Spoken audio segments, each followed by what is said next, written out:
Review మీటింగ్స్లో దాదాపు కొన్ని వేలాది కోట్లు, దాదాపు 20,000 కోట్ల రూపాయలు మనం కలపని మనం దిగుమతి చేసుకుంటుంది భారతదేశం.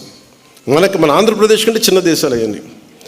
ఆంధ్రప్రదేశ్లో 4వ వంతుండే దేశాలు, 5వ వంతుండే దేశాలు ఎగుమతులు అంత డబ్బులు సంపాదించడం, మనకింత ఖాళీ భూమి ఉండి అన్నీ మనం బాధ్యత లేకుండా మనం వదిలేస్తున్నాం సహజ వనరులని. ఇవన్నీ దృష్టిలో పెట్టుకొని అసలు భారతదేశానికి విదేశ మారక ద్రవ్యం భారం తగ్గించాలంటే ముందు మనం కలపని ఇంపోర్ట్ చేయడం తగ్గించగలిగితే మనం ఎక్స్పోర్ట్ చేసే స్థాయిలోకి వెళ్ళాలని ఒక ప్రత్యేకంగా ఒక ప్రణాళిక సిద్ధం చేసి దాన్ని తెలియజేస్తే ఈ రోజున త్వరలోనే ప్రతి గ్రామం కూడా ఒకటి వాతావరణంలో మన పచ్చదనం పెరుగుద్ది చూడటానికి, 2 వాతావరణంలో ఉష్ణోగ్రత తగ్గుద్ది.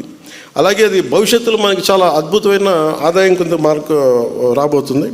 అందుకని అలాగే వుడ్ సప్లై కావాల్సిన కలపకు కావాల్సిన మొక్కల పెంపకాన్ని మేము సిద్ధం చేస్తున్నాం. దాదాపు 20,000 కోట్ల విలువైన కలపని మనం తగ్గించుకున్నామంటే 20,000 కోట్ల రూపాయలు మనం సాధించగలం, అంటే మనం ఎక్స్పోర్ట్ చేయగలం. అందుకని ఇక్కడున్న సర్పంచ్లు కానీ, ఎంపీటీఓలు కానీ, మీరు ఎంపీటీసీలు కానీ, ఎంపీపీలు కానీ, జెడ్పీటీసీలు కానీ మీరు ఈ విధంగా ఆలోచించగలిగితే, మీరు సహకరించగలిగితే దాదాపు మీరు ఊహించుకోండి 20,000 కోట్ల రూపాయలు. నేను 2000 ఇంకొక 15 సంవత్సరాలకి మనకు 20,000 కోట్ల రూపాయల సంపాదన ఉంటుంది జస్ట్ కేవలం కలప ద్వారా ఒకటే. సో అందుకని దీన్ని ఒకసారి మీరు దృష్టిలో పెట్టి మీ సహకారం కావాలని మనస్ఫూర్తిగా కోరుకుంటాను.